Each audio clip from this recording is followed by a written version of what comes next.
Is anyone still here after I bared my soul to the internet?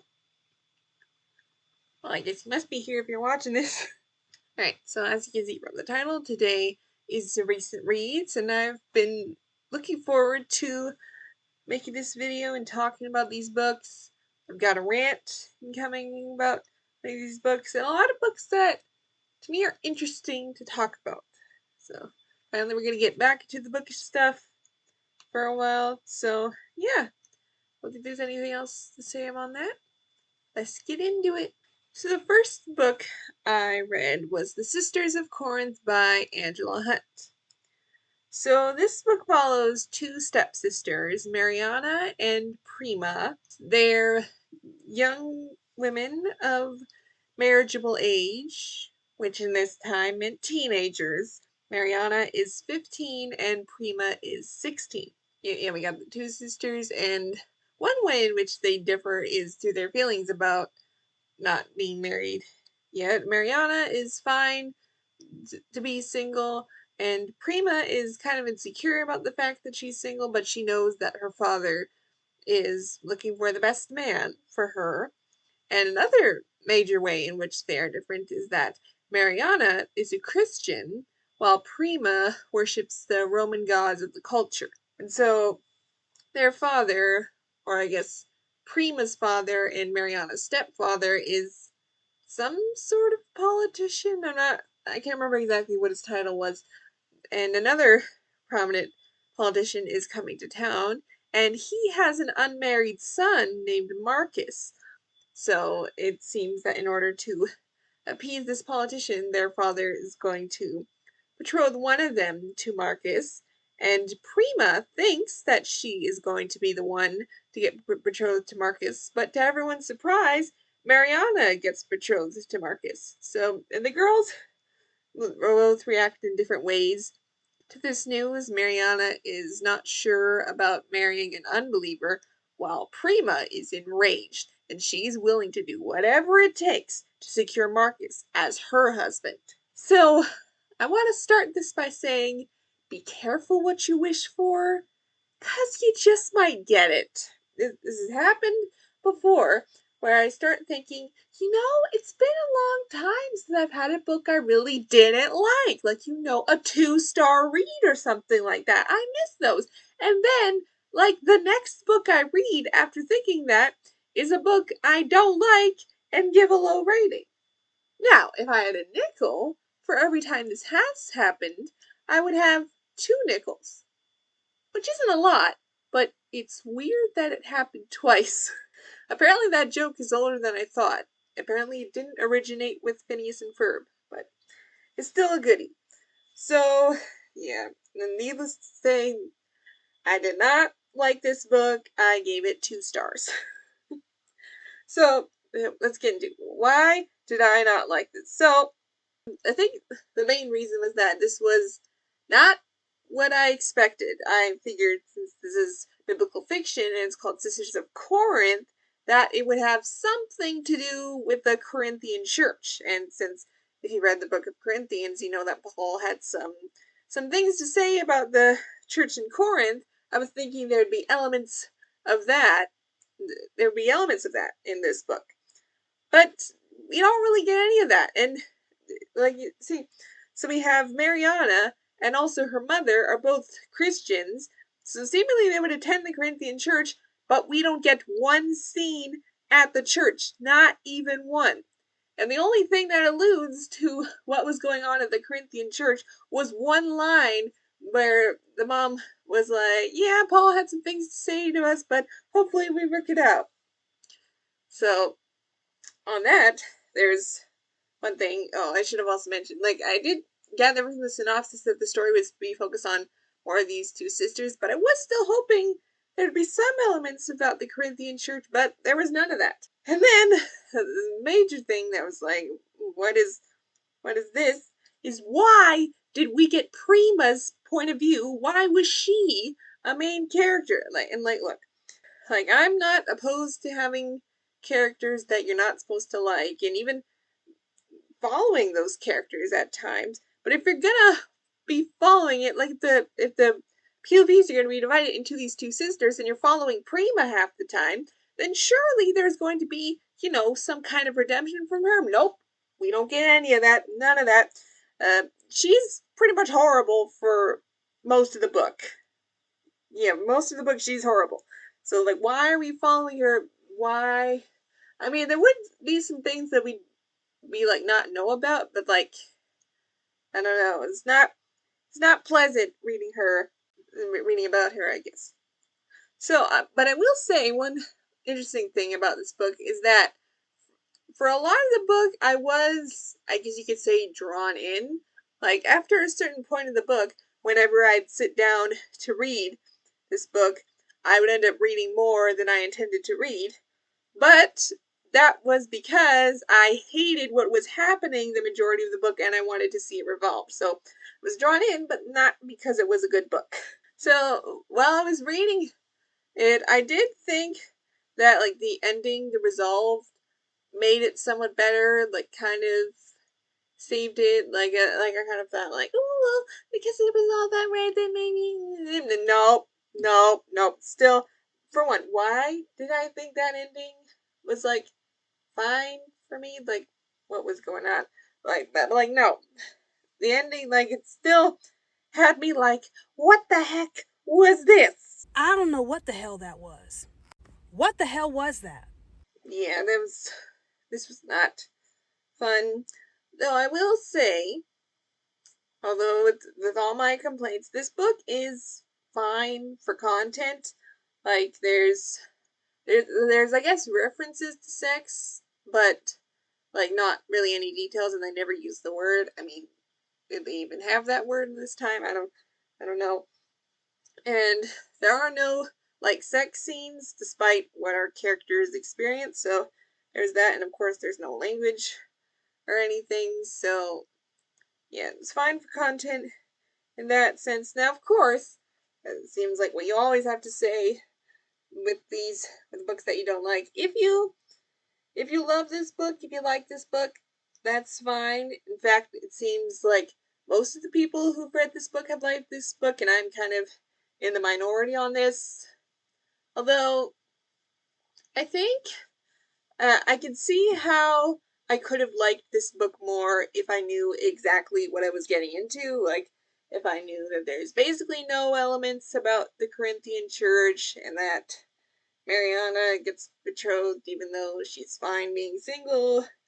I think I still would have been disappointed that there's no redemption for Prima, but I see if I knew more what I was getting into, I could have enjoyed it more, but yeah.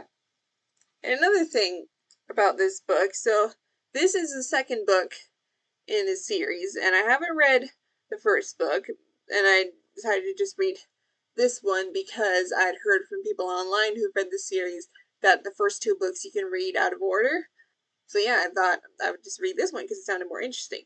But it's happened before where I want to read either, like, the second book in a series or a third book in a series, but because I want more read things in order, I end up reading, like, the first book or however many books, but then when I get to the book that I actually wanted to read in the first place, I end up not liking that one as much. So that makes me wonder if I should have read the first book before this one.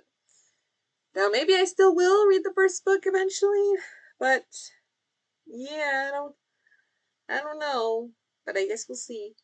On a more positive note now, so the next book I read was The World According to Humphrey by Betty G. Birney. So last year, actually around this time last year, I read the sixth book in this series, which is Summer According to Humphrey, and I read that one because I happened to own it, but it's the sixth book in this series, so I decided to start again with the first book, which is this book. So this book follows Humphrey. He's a little hamster, and he was in the pet store for a time, but then a nice lady named that Humphrey refers to as Miss Mac took him in, and she's teaching this class. So he was the classroom hamster, and she would, like, take him home every night, and Humphrey liked Mrs. Mac. It seems Miss Mac, like, they were friends, I guess. But then it turns out that Miss Mac was actually just subbing for the actual teacher, because I guess the actual teacher was like, I don't know what she had going on, but she couldn't teach for a time. And the actual teacher is Mrs. Brisbane. And Mrs. Brisbane, from the start, does not like Humphrey. And so, yeah, Humphrey is like wary of her, and Brisbane seems kind of annoyed by him. But then it starts the thing of like Humphrey getting to go home on weekends with different students, and you follow those adventures. So yeah, so like the other book I've read in the series, this book was very cute. Humphrey is a very cute and lovable character.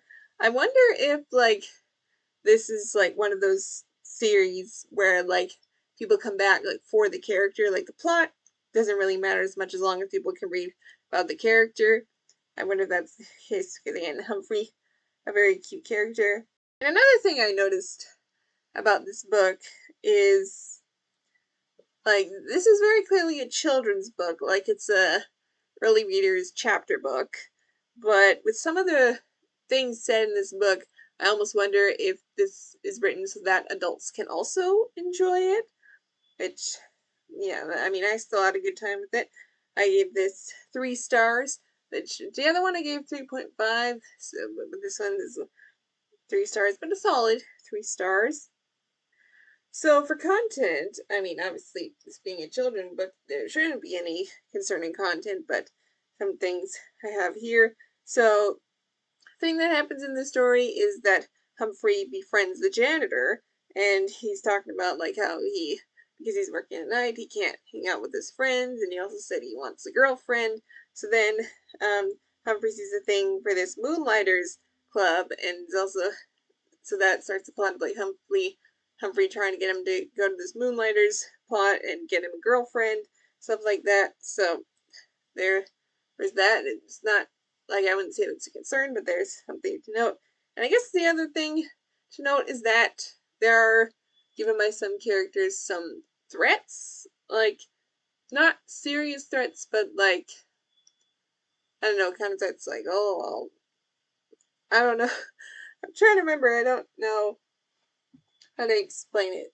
Like, yeah, so not serious threats, but still threats. So, yeah, I think that's all for content. So, for the rest of the series, I don't know how much of the rest of the series I'm going to be reading. I have the next 2 books on my TBR, and we'll see where I go from there. The next book I read was Truth Be Told by Kathleen Barber. So this book first came on my radar because someone had compared it to the popular thriller, popular nowadays, Listen for the Lie, that they were similar, both having the podcast element. And it seemed like, although this person didn't say that I got this from a Bookstagram account I follow, I almost wondered if, without saying it, they were trying to say that this is a good alternative to Listen for the Lie, because it seems from what I've heard that Listen for the Lie has content problems. And we'll talk about the content in this one at the end, like I always do. So I know. But anyways, and another interesting thing about this book is that it's known now, it's being published now under the title Truth Be Told, but when it was originally published in 2017, it had the title Are You Sleeping? And I wasn't sure how I was going to read this book. I searched Truth Be Told in like the library and stuff, and they didn't have it under that title, but they did have it under the original title Are You Sleeping? So I will keep that cover for the rest of the section. So this book follows a woman named Josie. She's I don't know, her family situation is not the best, and her family got worse, particularly messy, after her father was murdered. So yeah, things started to not go well after her father was murdered, and so when she was old enough, she ran away. She ran away from all of them and started traveling the world and like doing all these things, and eventually she meets this guy that she and she thinks that she didn't think he was going to stay around for long, but now they're together, and so she lied about her family history to him, but then it's years later after that she's now living in New York with her boyfriend, but then a new podcast comes up, a podcast that is revisiting the case of her father's murder and suggesting that maybe the person who murdered him wasn't actually the one who did it, and this podcast becomes really popular. So now Josie has to face her past and her family and all that. So one thing that I was kind of hesitant about, not when I had just heard about this book, but when I started reading it, was actually what it seems the main selling point of this book, which is the podcast element. Now, I've never been someone who's been like, I've never really listened to like true crime podcasts or like any of those kind of things, but I'm not opposed to them, but it's just never really my thing. But so that wasn't the reason why I was opposed to the podcast element. I was not hesitant about the podcast element because of everything that's going on with Candace Owens and like supposed investigation into Charlie Kirk's assassination and all that. And so, although I'm not saying that what happened in the story is in any way comparable to what Candace is doing, but like when like the Josie and like some of her family were kind of like opposed to the podcast, I was kind of like, I understand why you're opposed to this. Although, and I will say, like, so the host of this podcast is a character named Poppy Parnell, and I will say, like, throughout the story, while I didn't agree with everything she did in this story, I will say, Poppy is no Candace. So, I appreciate that. So, this is the first thriller I've read in a long time. And the reason why I kind of took a break from thrillers for a while was because after reading Rock, Paper, Scissors by Alice Feeney, I thought that regular thrillers, whatever that means, was a bit too scary for me. But reading this, I felt like the scariness was kind of more on par with the other thrillers I've read and enjoyed. And in this one, there were, I guess, more scenes where there was a bit of a scarier setting, but nothing scary really happened, so appreciated that. And another thing that this was like not I wouldn't say this was a problem with the book, but more maybe a me problem is that I found some parts were kind of hard to follow. Like especially what would happen is like Josie, like we'd be in the present time with Josie, and then Josie would start talking about a memory, and then soon we're in that memory with dialogue and all, and then we later go back to the real life. Now, to be fair, when we'd go back to what's happening in the present moment from the memory, there would usually be a chapter break, but it's kind of transitioning into the memory where I kind of got, wait, what? What's going on? No. But again, that's probably just a me problem.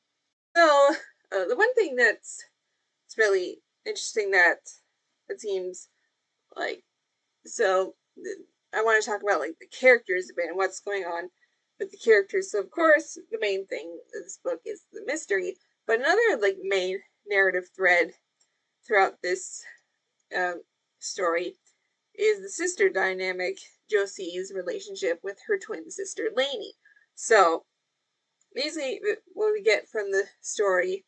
So as I mentioned in the synopsis, Josie's family got pretty messy after her father's murder, and Lainey went especially nuts. Like she was like running with the wrong crowd and like doing all these things. And what I won't speak too much about because it is kind of more talk about what that is later.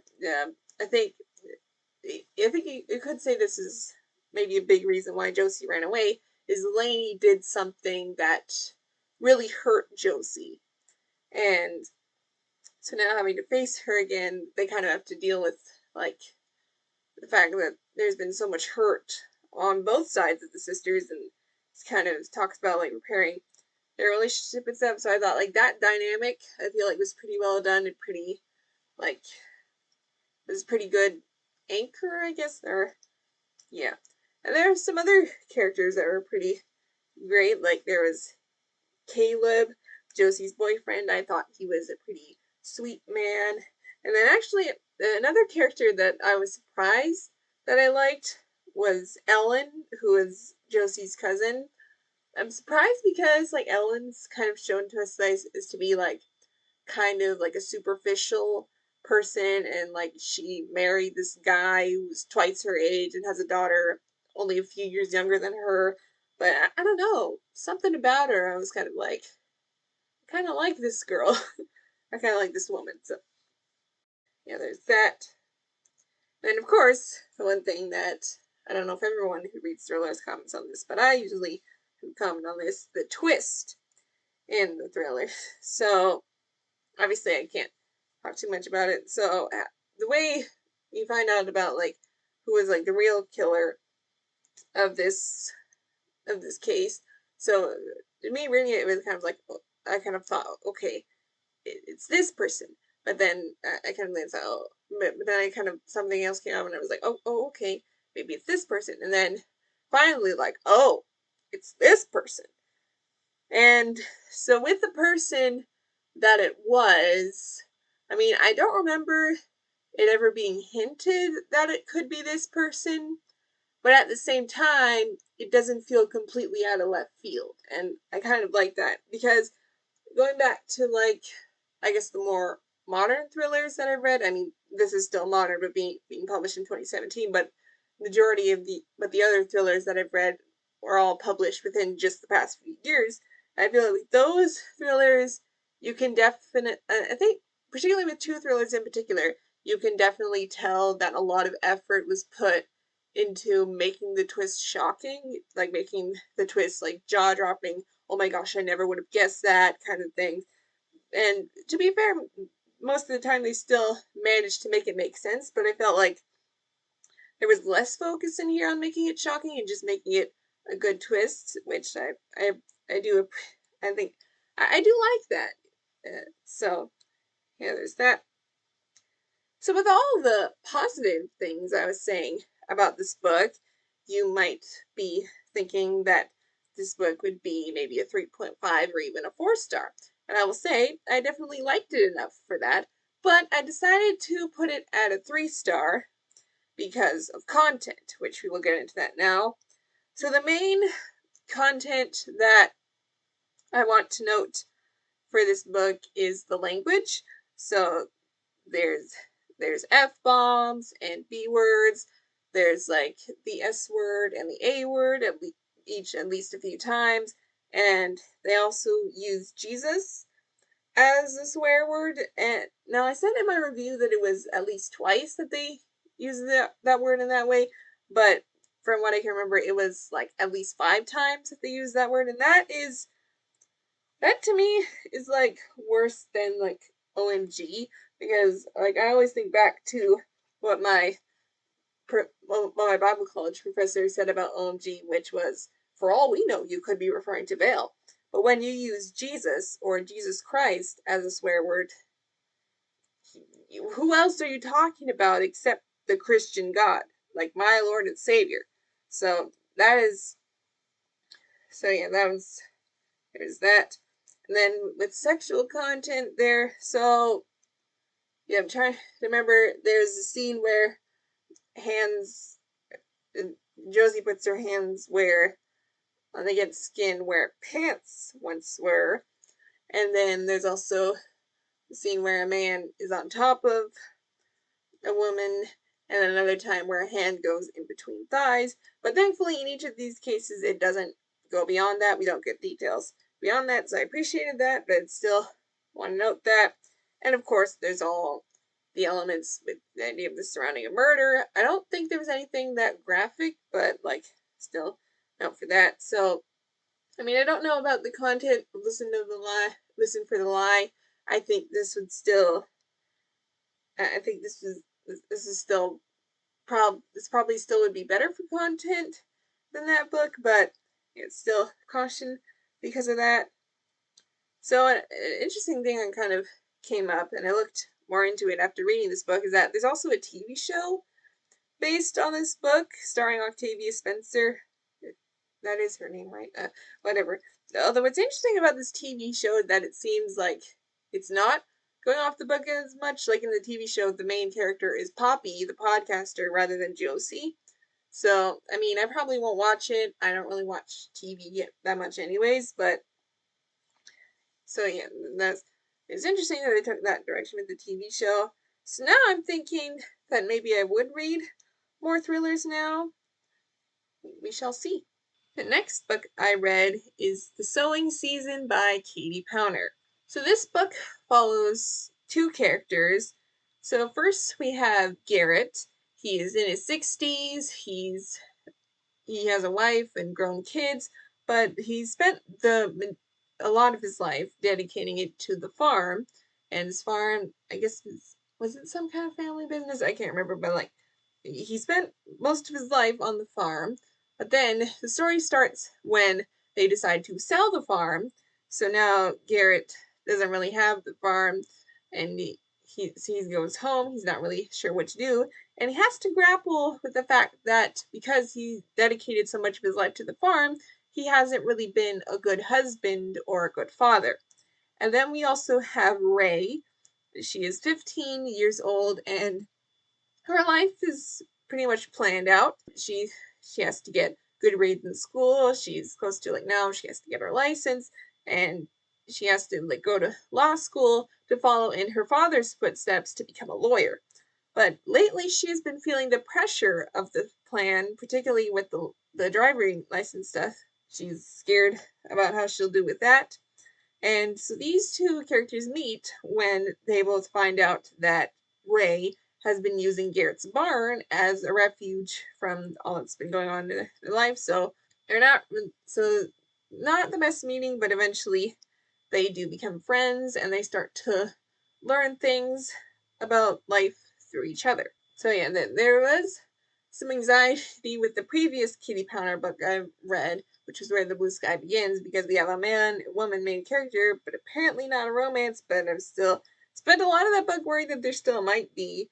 And even though I can say, okay, he's 60 something and got a wife, and she's a teenager, surely there's not going to be anything. And there wasn't anything like that, but I still had the anxiety for the first bit of the book.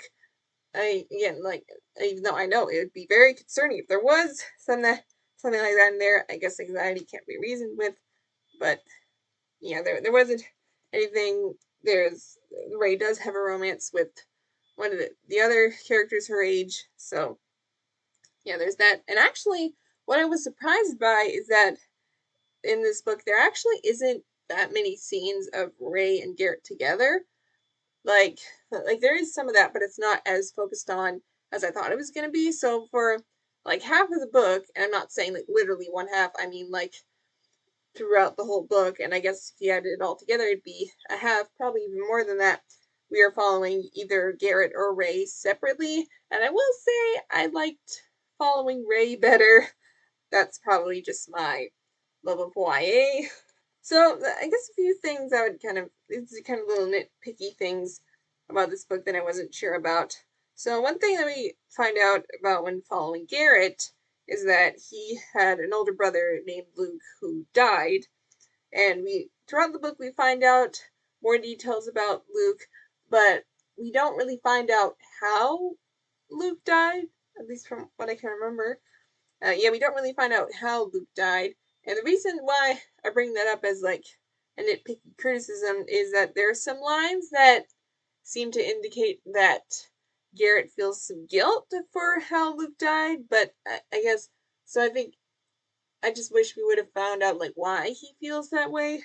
And another thing that I wasn't sure about this is that in where this book takes place, we don't really find out what state this book takes place in. I mean, I assume it's a state because I think this author's from the U.S. And we don't really find out. We have the name of the town in the book, but we don't know what state this takes place in. And the only reason why I mention that is because in the other book I read from this author, Where the Blue Sky Begins, it was very clear throughout the whole book that we are in a small town in Montana. So yeah, I was curious why that wasn't in it there. But yeah, that's a nitpicky thing.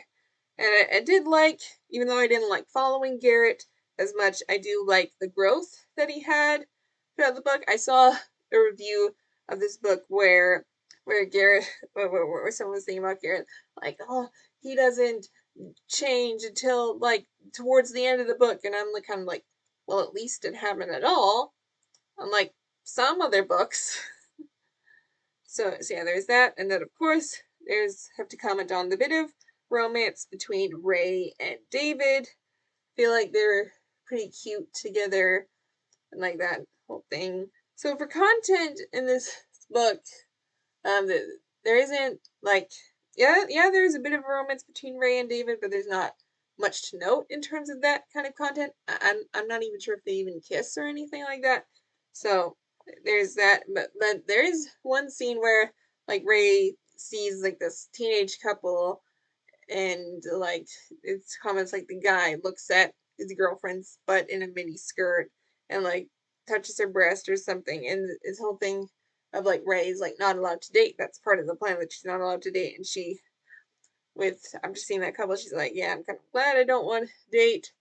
They also use the word ham hocks to refer to something. So yeah, there's that, and I can't remember what the other content note was. Oh yeah, one of the other characters has a mom who has like an abusive boyfriend who is not great to this character and kind of scares some of our other characters. So there's that.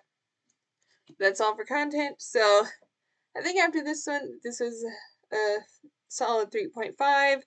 I'm looking to read more from Katie Powner. I feel it seems like I've picked like this was her debut book, but it seems like this one and Where the Blue Sky Begins are her most popular. So I'm curious to look at her like less popular books and yes, see what's up with that. I had to charge my computer for a bit. I'm gonna try to talk about these books faster because for some reason this video is taking longer to talk about these books, but let's just try to get this faster. So the next book I read was Frozen Hearts by Cara E. Ruegg. So this book follows Askell. It doesn't say until later on in the book, but he is 12 years old, and he has a sister and a mom and dad and all that stuff. But he feels very different, and one thing that's very different is he has these abilities that involve like ice and snow and stuff like that. And there is an illness going around in the town where people get really cold and then they eventually fall asleep and don't wake up, but they're not dead or something like that. And Askell suspects that the Snow Queen might be behind this, so now he has to track down the Snow Queen. So yeah, this is a Snow Queen retelling. And interesting with this one, I liked the story. Like I liked the authors that the ideas that the author put forward, but the execution not so much. So the first thing that kind of was a little strange in this was that I thought this was a fantasy story, but there are like modern things in it, like IVs, hazmat suits, I think either a truck or a vehicle, some kind of word like that. So that kind of threw me off and made me wonder, like, wait, is this actually fantasy? Why are these things in here? And then some things, I mean, this is a bit of a shorter book, but like some things were not quite explained. Like the one example, I didn't include this in my review because I thought it might be a spoiler, but Askell is like wondering if the Snow Queen is his mother or more, as they say in this book. But then, like in the next scene, it seems like he's accepted that the Snow Queen is his more, but we don't see him coming to that conclusion. So yeah, it's interesting. And one thing that I didn't quite think about until later is that this is advertised as like a brother-sister redemption story, but the sister doesn't really do much in the story that affects the plot. Like, she's just kind of there for most of the book. Like, um, yeah, she doesn't do much.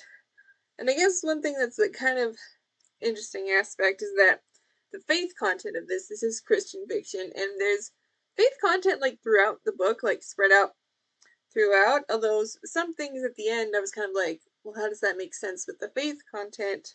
So yeah, that was interesting. So this is, again, like I said, a Snow Queen retelling, and because of this book, I would like to check out more Snow Queen retellings, although I'm not sure if I don't know what I'll think of them, because it seems like, from what I can see of Snow Queen retellings, I guess particularly in the clean fiction market, is that they stick with like what it was like in the original fairy tale, in that the Snow Queen is evil. But in this one of the aspects I did like is that the Snow Queen in this one is more like Elsa. I don't really know.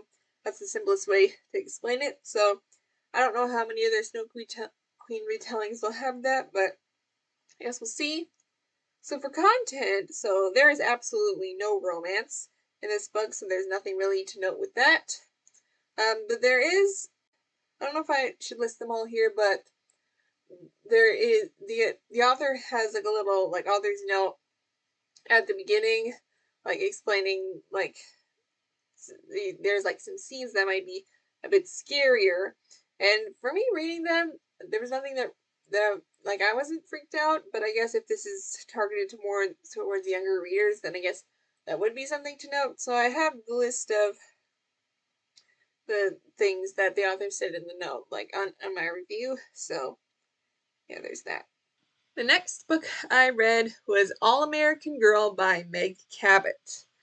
So, so to do the synopsis for this one, I have a lot of bullet points because there's not like a clear synopsis on the back. There's a top 10 list, but there's top 10 lists throughout the book. So I tried to get all the information from that into a synopsis, and from what I have here, like usually for like my notes for like synopsis, there's usually like 3 or 4 bullet points, and there's like 7. So let's just get into it. So this book follows Samantha. She is in 10th grade, and she's the middle child of a family of 3 daughters.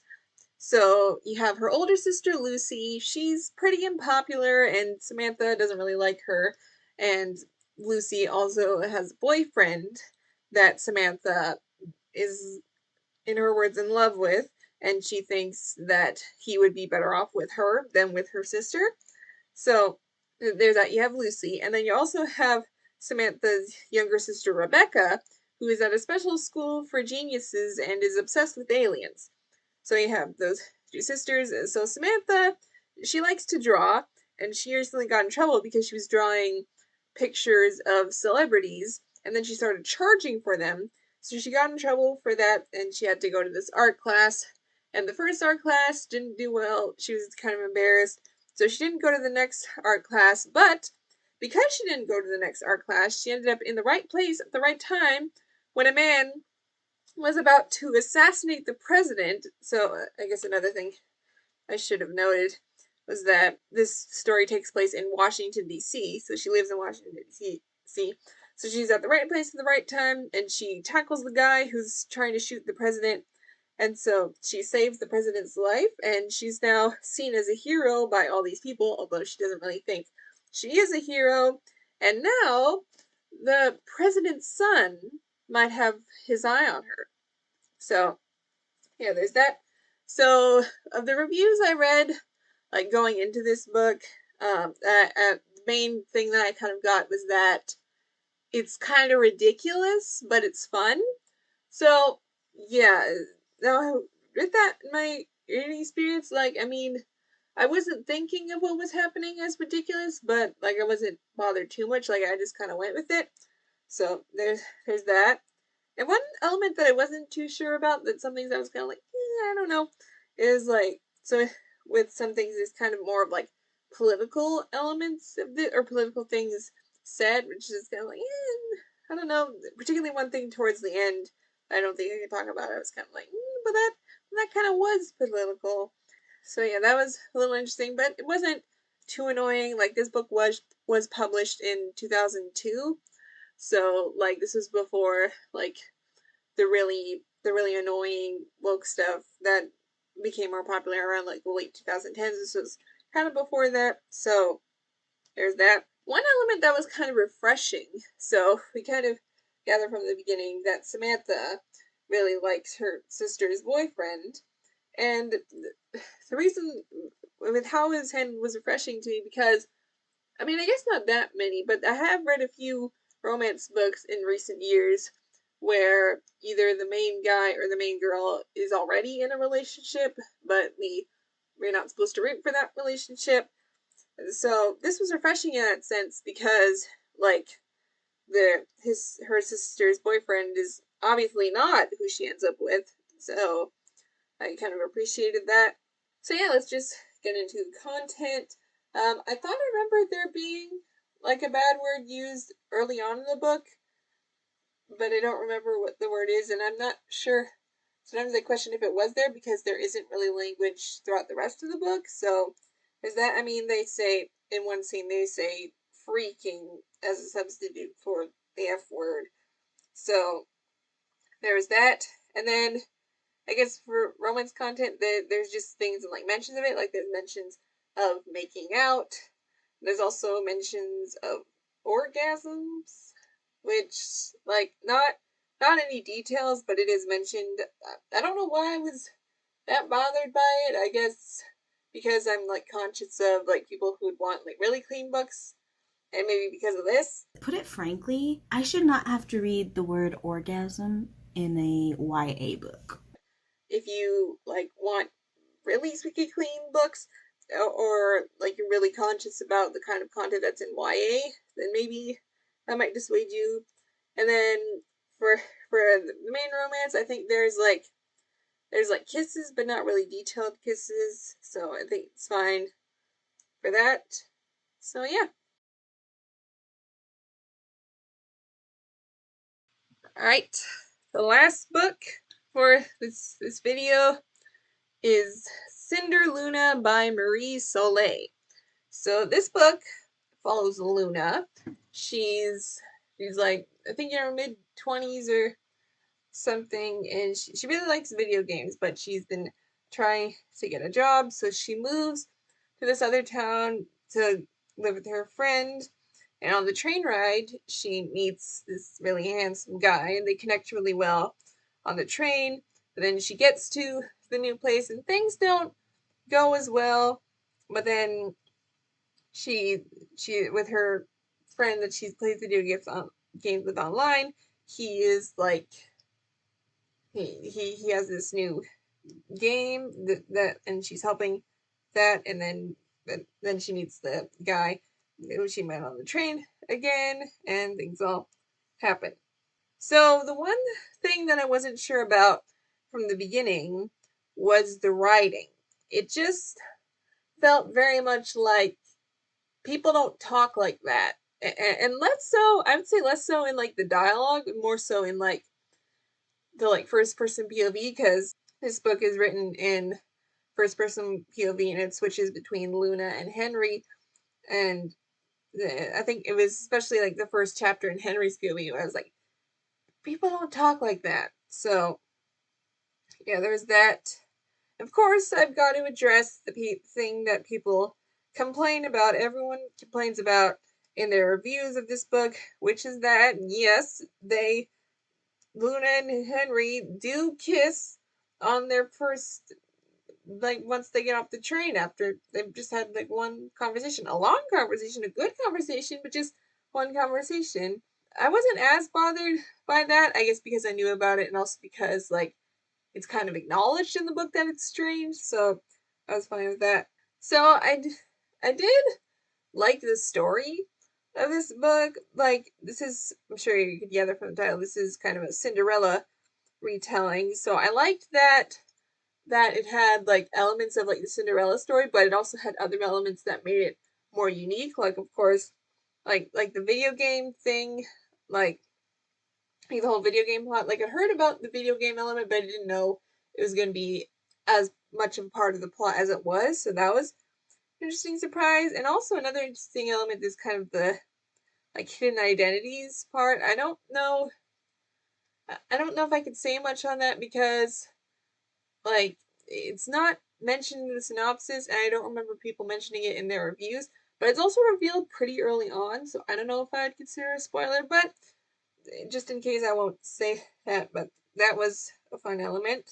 So now let's get into the content. So there are kisses, and at first I thought they're a bit like passionate, like not really detailed, but like they talk about the passionate. But and I thought like because I'd heard about this book from Lindsay from BFCG, and I thought like she wouldn't like that element of the kisses. But when I read her review, she said that they weren't really lusty like the sexual like the kisses. So I was kind of like, oh, that's interesting. But I do want to still note that. And then another thing that I wasn't is that there were some comments in the book that didn't seem that bad, but the way Luna reacts to them makes you think that it is meant to be more suggestive. So I wasn't sure about that, but yeah, that was interesting. So curious enough, like I didn't care for the writing at first, but I am curious to check out another book by this author because this is this author's most popular book, and this is the first in the Once Upon a Rom-Com series. But there's another series about like Canyon Cove romances, which is the town that Luna's originally from. So I'm curious to read the first book in that series. So yeah. Alright, my computer's low again, so that is all for this video. Hope you enjoyed this video and all my talking about these books. Sorry if it was a bit longer than usual. But yeah, that is all. Goodbye!